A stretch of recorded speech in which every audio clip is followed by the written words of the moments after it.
thinking, fuck, how is it not? Right? Like, if Bob Lazars is telling the truth, right? Let's go to the wackiest of the wacky ones, right? Because Bob's story, I don't mean because Bob's wacky, I mean because it's 1989. Okay, so we're in the 80s, right? Cars suck. Fucking, fighter jets of the 1980s. Imagine, like, the fighter jets that you flew in comparison to a fighter jet from, like, 1983.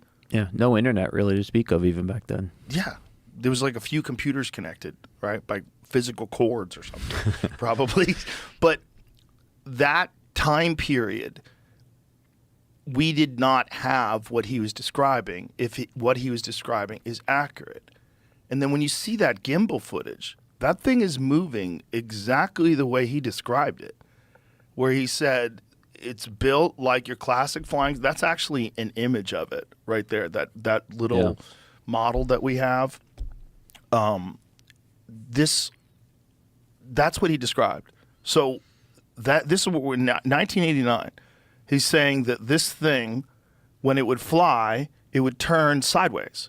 It would turn like 90 degrees, and that's where it would, whatever the fuck kind of generator that's inside of it, it would point it in a general direction it wanted to go. That's what the gimbal did. The gimbal turned in that way.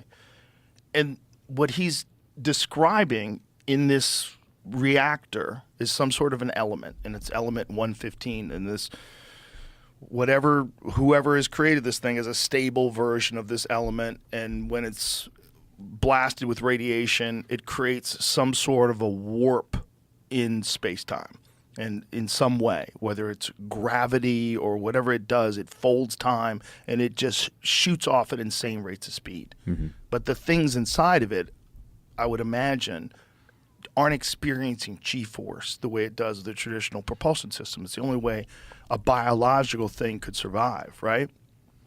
But then I'm thinking, why would it even be biological? If it's so much more advanced than us, we're already creating artificial limbs. We're already creating artificial eyes. We're already putting neural links into people, and we're fucking apes. We're apes. And we're like, drill a fucking hole and stick some wires in there and let's see what we can do to Timmy. Now Timmy can fucking use his eyeballs. Like, we had the guy who was in there was the first ever Neuralink patient. Yeah. And his name's Noah, right? Noland. Sorry, Noland. Cool guy. I just have too many names in my head. No disrespect. But he has he can use his eyeballs like a cursor. Like he says like an aimbot when he's playing video games. So he plays video games better than people that can use their hands, because he could like he shoots like exactly where he's looking at, which is nuts. So how many years have to pass? Think about from like 2004, no iPhone, to today, what we've got, and meta virtual reality sets. How many years have to pass before it's more effective to go through the world being completely integrated into like an artificial creation? Yeah, not much. Not much where we're cyborgs. Not much where, why would you want regular eyes? Your kid has regular eyes? That's crazy. Get them the new eyes. They have infrared, radar. They can detect gases. You can move away from, it's like safety. It's better for you. You see better. You never go blind. When they go bad, they replace them. Everybody would just get the fake eyes. It's just like a jet, right? I mean, fighter jets, they used to be barreling around out there looking for objects, looking for targets, but we're able to integrate and update all the technology that allows us to interact with the world. It's not put right into our brain yet, although they are working on that. So maybe those things are what happens when technology and biology integrate over a long period of time. And they probably have eliminated all of our primate desires and weirdness that makes progress problematic. Greed and envy and trying to steal from resources from other countries and invasions and tribal behavior and manipulation, propaganda and lying. They probably can all read minds, so there's no more lying. And they've no need for physical muscles. That's why they look like these little fucking spindly things. It kind of makes sense. Like that's where evolution and technology, if they merged, that's what it would look like. It would look like some weird fucking thing where they all look the same, so nobody gives a shit. And they control, one of the things Lazar said, these things have no switches or buttons, or there's no controls inside of them.